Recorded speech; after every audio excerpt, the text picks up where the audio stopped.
আসসালামু আলাইকুম। কি অবস্থা, সবাই কেমন আছেন? আলহামদুলিল্লাহ আমরা ভালো আছি। তো দেখতে দেখতে আশমিরার ১ বছর পূর্ণ হয়ে গেল আলহামদুলিল্লাহ।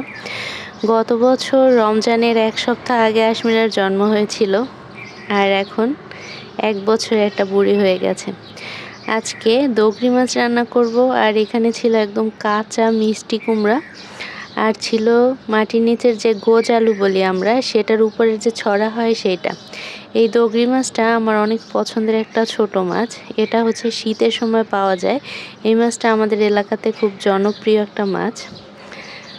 নতুন আলু তারপর মূলা দিয়ে রান্না করলে খেতে মজা লাগে, আবার ভুনা করলেও মজা লাগে। তো মিষ্টি কুমড়াটাকে একদম সুন্দর করে ভাজি করে নিব। এরকম পিস পিস করে কেটে নেওয়া হয়েছে, একদম কাঁচা মিষ্টি কুমড়া, দেখতেই পাচ্ছেন। এটার খোসাটাও ভর্তা করা হয়েছিল।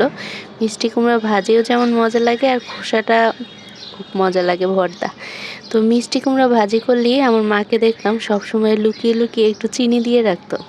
মানে মিষ্টি কুমড়াটা একটু মিষ্টি মিষ্টি হলে খেতে মজা লাগে, তাই না? অনেকেই এই কাজটা করে। তো চিনি দেওয়ার পরে লবণ হলুদ মরিচ দিয়ে ভাজি করলাম। আর এখানে চিংড়ি মাছ বাটা ছিল, ছোট চিংড়ি, সেটা দিয়ে এই যে আলুটা দিয়ে রান্না করা হবে। মিষ্টি কুমড়া ভাজি হয়ে যাওয়ার পরে উপরে একদম ধনিয়া পাতা দিয়ে খুব সুন্দরভাবে রেখে দিলাম। আর এইখানে মশলা কষিয়ে নিয়েছি দগরি মাছটা ভুনা করার জন্য।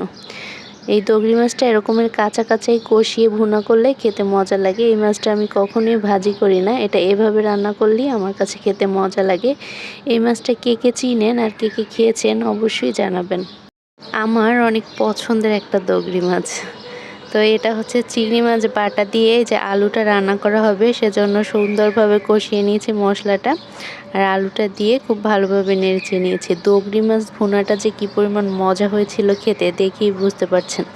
দেশি ধনিয়া পাতা দিয়েছিলাম। আর এই খাবারটা খালামনির জন্য পাঠিয়েছি। ধন্যবাদ।